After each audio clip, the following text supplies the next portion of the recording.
Nabucodonosor. Donc sa disparition va permettre la constitution du Grand Israël, et la constitution du Grand Israël va permettre à ce moment-là le retour du Messie. Et le retour du Messie se traduira par la conversion universelle. Donc ça veut dire que même le Grand Israël se convertirait au christianisme. Bon. Alors j'en termine juste sur cette anecdote parce qu'elle est rigolote. Donc Netanyahou discutant avec les évangéliques, ils avaient cette divergence théologique importante. C'était est-ce que c'était le retour du Messie ou est-ce que c'était l'arrivée du Messie? Et Netanyahou, pour en sortir, parce qu'il voulait garder le soutien des évangéliques, il a dit écoutez, le jour où le Messie arrivera, on lui posera une seule question. Est-ce que c'est la première fois ou est-ce que c'est la deuxième fois que tu viens? Donc voilà, on en est à ce débat, à ce genre de discussion pour arriver à rendre conciliables des principes théologiques qui ne le sont pas du tout. Alors, première question, cette accélération du radicalisme, c'est quoi? C'est parce que c'est un business. Ce business, dans certaines tranches, est en train de perdre des parts de marché. Et donc, les prédicateurs sentent que leur influence est en train de baisser. Donc, ils montent en puissance en termes de dureté de leur discours, de côté hyper acide pour galvaniser leurs fidèles, ou c'est parce que la situation économique amène des âmes en errance beaucoup plus facilement, donc ça les laisse, on va dire, faibles à tous les types de propagande religieuse.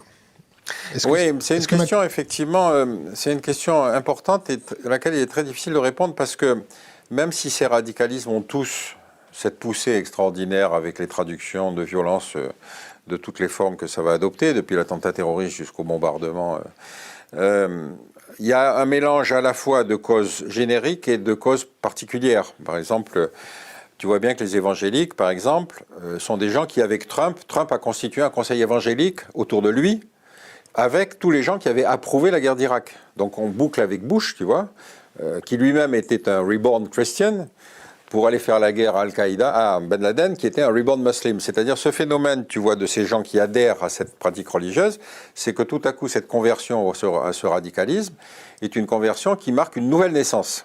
Bon. Et donc, tu avais avec Trump l'idée qu'il fallait bien s'appuyer sur cette tendance, qui évidemment représente quand même quelques centaines de milliers de personnes aux États-Unis, donc un soutien, effectivement, qui l'a gardé jusqu'au bout. C'est-à-dire que le personnage pouvait être un type marié 3 fois, qui pinçait les fesses des femmes, etc. Mais on voit bien que le principe de son action était approuvé par des mecs qui auraient condamné cette attitude vis-à-vis de n'importe quel autre pratiquant. C'est l'opportunisme des deux camps.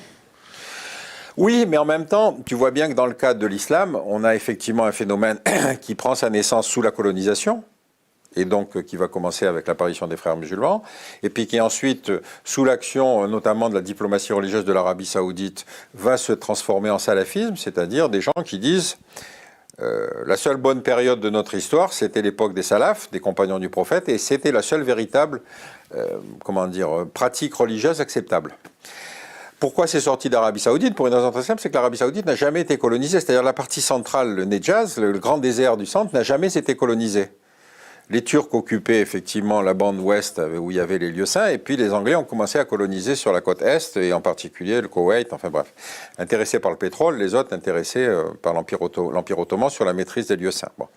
Et donc, tous ces gens qui étaient dans le centre de l'Arabie saoudite, d'où va apparaître le prédicateur Abd al-Wahhab, c'est des gens qui disent, mais attendez, l'islam s'est perverti quand il a quitté le truc. Donc le seul véritable islam, c'est le nôtre.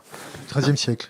Pardon ? C'est celui du XIIIe siècle. Non, c'est celui du XVIIe qui va effectivement être capté, si tu veux, par Ibn Saoud, Abdelaziz Ibn Saoud, le fondateur de la dynastie, qui va bien comprendre l'intérêt qu'il y a à pouvoir tenir ce discours du radicalisme religieux, surtout qu'il va affronter des Ottomans sur la côte est et il va affronter des Anglais sur la côte ouest. Donc on est encore dans une époque où le salafisme, enfin le wahhabisme, si tu veux, pour le reprendre dans sa filiation, le wahhabisme est encore une espèce de pratique minoritaire de l'islam.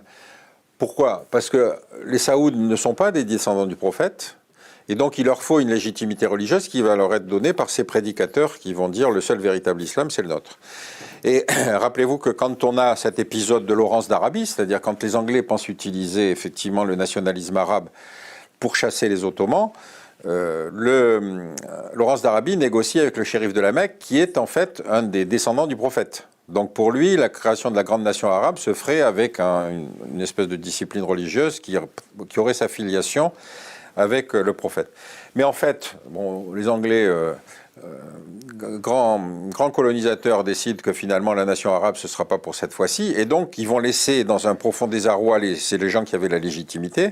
Et ça va être la conquête des lieux saints par Abdelaziz ibn Saoud. Et puis, évidemment, avec la pratique du wahhabisme qui va s'implanter sur la région des lieux saints. Et par contre, en lot de compensation, les Anglais vont filer la Jordanie et la Syrie aux descendants du shérif de la Mecque. Donc on est sur une carte où les musulmans ont de bonnes raisons, si tu veux, de considérer qu'effectivement ce désarroi qu'a représenté la colonisation, cette trahison, etc., va se traduire par l'affirmation d'une identité musulmane qui, en gros, avec les frères musulmans, dit c'est à nous de nous occuper de nos propres affaires. La radicalisation va se poursuivre. Mais tu vois, chacune de ces variables a effectivement une composante coloniale et en même temps une composante nationale, quoi. Je lis un commentaire, une question de Garzol. Selon l'écrivain Amin Malouf, dans son livre Le naufrage des civilisations, l'État saoudien a misé dans la deuxième moitié du XXe siècle sur le nationalisme pour souder, unir, cimenter la population. C'est l'effet contraire qui est apparu, 2 points. Le peuple s'est retrouvé fragmenté. Pierre Conessa partage-t-il ce point de vue? Comment expliquer ce phénomène paradoxal? Mais Amin Malouf ne s'intéresse pas qu'à l'État saoudien. Hein. Il parle de l'ensemble de de l'identité arabo-musulmane. Et effectivement, par exemple, si on prend le cas du califat, qui est le grand thème de propagande qu'a utilisé l'État islamique récemment. Le califat est supprimé par Atatürk, c'est-à-dire que le calife était déjà un Turc, et c'est un Turc qui supprime cette institution qui existe pratiquement depuis la mort du prophète. Donc on a quelque chose, si tu veux, où on a à la fois des amis et des ennemis dans la même ère culturelle. Que l'Arabie saoudite, dans sa diplomatie religieuse, faut la voir en plusieurs étapes. Première étape, quand se constitue le royaume d'Arabie Saoudite, sur la carte de la planète, on sort de la guerre de 14-18, on est en 1923, qui va s'occuper de ce qui se passe dans ce morceau de désert? Donc c'est un espèce de nain politique et religieux que personne ne va penser à traiter, si tu veux. La seule chose avec laquelle on estimait digne de trancher au cours des traités de Versailles, Locarno, etc., c'est de dire, bon, comment est-ce qu'on partage l'Empire ottoman? Bon. Donc le partage de l'Empire ottoman, c'est les Anglais qui vont prendre effectivement l'Irak, intéressés par le pétrole. Les Français vont prendre la Syrie et le Liban. Et puis ensuite, on va faire cette répartition des couronnes que je vous ai expliqué. C'est-à-dire qu'en gros, les choses se décident à Versailles. Bon. Ce qui va se passer à partir des années 60, et en particulier à partir du moment où il y a 73, quand il va y avoir le boom pétrolier, c'est d'abord 2 choses. Les années 60, c'est l'apparition du socialisme arabe. Le socialisme arabe, le grand leader, c'est Nasser.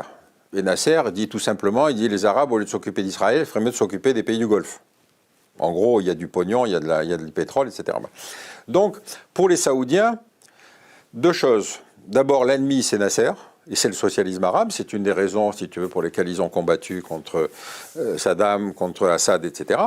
Mais en plus, dans le champ de l'Est-Ouest, les Américains et les Occidentaux considèrent que la religion est une véritable barrière contre le communisme, qui lui pratique un athéisme actif, et donc ils disent, bon, il faut s'appuyer sur les pays religieux pour contrer l'influence des socialistes et des communistes. Bon.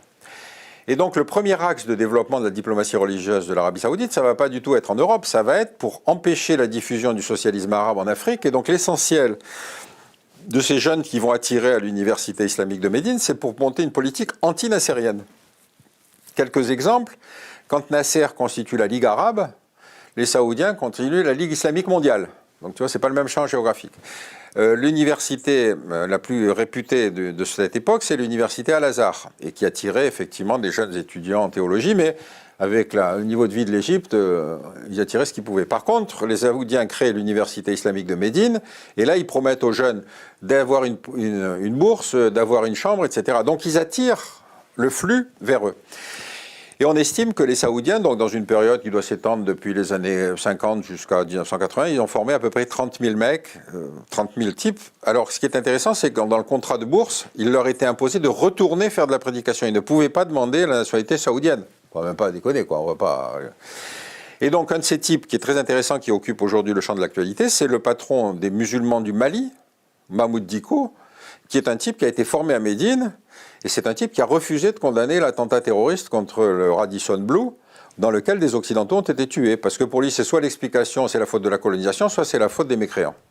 Donc tu vois, cette influence-là est une influence qui s'est faite par morceaux avec une certaine efficacité. Si tu veux, l'université islamique de Médine, c'est comme l'université Lumumba à Moscou. C'est-à-dire qu'on faisait venir des cadres, on les renvoyait et puis ils devaient ensuite faire la prédication. Donc tout ce phénomène-là, ça dépend à ce à quoi on s'intéresse. Quand à l'époque on pensait que le grand ennemi c'était Nasser, on voit bien qu'effectivement les critères d'analyse, si tu veux, consistaient à considérer que l'Arabie Saoudite était un allié. Alors, il va y avoir une époque où, si tu veux, toutes les caractéristiques du système vont soit être renforcées, soit changées. 79. L'année 79 est une année cruciale parce que février, c'est la révolution islamique à Téhéran. Téhéran, ça veut dire que, non, je suis au milieu d'année, je ne sais plus. La révolution islamique à Téhéran, c'est tout à coup un dignitaire chiite qui dit le véritable leader de l'islam, c'est moi. Dire ça aux Saoudiens, alors qu'il est iranien et qu'il est chiite, je veux dire, on ne pouvait pas poser un postulat plus... Des pertes de marché. Oui, c'est-à-dire que ce qui est amusant, c'est que donc il va pousser au pèlerinage sur les lieux saints, et que quand les contingents iraniens arrivent dans le pèlerinage, ils passent devant le mont Arafat, qui est le mont où théoriquement symbolise le diable. Mais dans la théologie, dans la géopolitique iranienne de Khomeini, le diable, c'était le petit démon, c'était Israël, et le grand démon, c'était les États-Unis. Donc quand les mecs lançaient des pierres sur le mont Arafat, ils criaient à bas les États-Unis. Ce qui est en plein centre d'Arabie Saoudite, ça posait quand même quelques problèmes. Donc il y a eu quelques mouvements de foule un peu aidés par la police saoudienne, où il y a eu 350 morts dans le tunnel, tu vois. Donc, première étape importante, 79, la révolution iranienne, qui va considérablement déstabiliser le régime saoudien. Deuxième époque, l'occupation de la grande mosquée de la Mecque par des disciples, non pas de Khomeini, mais par des disciples du grand moufti saoudien, qui s'appelait Inbaz, parce que lui, il continuait son discours de la radicalisation, en disant le salafisme, la seule véritable pratique de l'islam, etc. Mais le problème, c'est que les Saouds, ils n'avaient pas la légitimité généalogique par rapport aux autres. Donc, il faut commencer à fomenter l'idée qu'après tout, les Saouds n'étaient pas les plus à même de piloter cette espèce de croisade religieuse. Et donc, ce sont des élèves du grand moufti qui vont occuper la grande mosquée pendant le pèlerinage. Alors, la grande mosquée de la Mecque, c'est 4 minarets, en plus de cette enceinte où circulent les croyants. Et donc, les mecs mettent des tireurs d'élite sur les 4 mosquées et c'est impossible de reprendre la grande mosquée parce que dès que les policiers saoudiens arrivent, ils leur tirent, ils les flinguent dessus, gros mouvement de foule, enfin tout ce que vous pouvez imaginer. Et donc, pendant, je crois, une trentaine de jours, la grande mosquée est occupée. Donc, les minarets sont transformés en miradors. Absolument. Et en même temps, c'est un lieu dans lequel on ne peut pas déployer la violence, par principe. Donc, il n'était pas question de tirer au canon sur les minarets. Bon. Et donc, les troupes d'élite saoudiennes essayent de reprendre la mosquée, mais ça tourne en autre boudin, ils n'y arrivent pas, etc. D'où la nécessité de deux choses. D'abord, trouver une explication théologique pour aller les déloger. Et deuxième chose, trouver des forces capables de faire ça. Alors, l'explication... La religion légitime tout. Ah, mais non, attends, il faut faire un peu preuve quand même de souplesse intellectuelle. Donc, il demande au fameux Inbaz de réunir un contingent de savants de la religion pour dire, bon... comment peut-on faire, quelle est la légitimité à utiliser la violence dans ces lieux saints? Alors, les types qui avaient occupé la mosquée disaient, c'était justement les plus radicaux des radicaux, ils disaient non, la dynastie des Saouds est tout à fait indigne, le retour du Messie fera l'éviction de la dynastie des Saouds, et d'ailleurs le Messie arrive avec nous, c'est mon cousin, il est là parmi le groupe. Bon. Donc les docteurs de la foi se réunissent et disent... Attends, là, ça ne tient pas debout leur explication là, parce que c'est vrai que le prophète avait dit que quand le Messie reviendrait, mais quand le Messie reviendrait, il se débarrasserait des dynasties indignes et il ferait triompher la vraie foi. Or, les Saouds ne sont pas une dynastie indigne et corrompue, donc le type qui présente comme le Messie ne peut pas être le Messie, donc on peut leur rentrer dans l'art. Bon. Et donc ensuite se poser la deuxième question, c'est-à-dire comment fait-on pour faire sortir des types, parce qu'il y a des tas de souterrains si tu veux, dans la grande mosquée. Et donc, il s'adresse, c'est le coup de génie de Giscard et de Poniatowski, c'est de dire, mais attendez, nous, on a le GIGN, on a une troupe d'élite qui est capable de vous faire ça. Donc, on envoie la troupe du GIGN, les mecs convertis en 24 heures, même pas en 2 heures, tac, tac, tac, et ils vont piloter l'opération expression. Donc, évidemment, ça fait des ordres, c'est-à-dire que la dynastie des Saouds fait appel à des mécréants pour libérer l'espace de la grande mosquée. Il faut que tu expliques pourquoi convertir en 24 heures, parce que tout le monde n'est pas au fait de ce qui se passe quand on Ah ben c'est simple, la conversion dans l'islam se limite à ce qu'on appelle la shahada, c'est-à-dire le premier principe, Allah, Yallah, Muhammad Rasulallah, c'est-à-dire il n'y a qu'un seul Dieu, c'est Dieu, et Mahomet est son prophète. Donc tu dis ça, c'est fini, tu es considéré comme musulman. Le mouvement inverse est formellement interdit. Bon. Et donc, ces types convertis, alors ils ne sont pas pénétrés à proprement parler dans la mosquée, ils ont piloté la chose, etc. Mais enfin, si tu veux, ça faisait désordre dans le paysage. Troisième épisode qui va en partie sauver les meubles de la dynastie saoud, c'est l'invasion soviétique en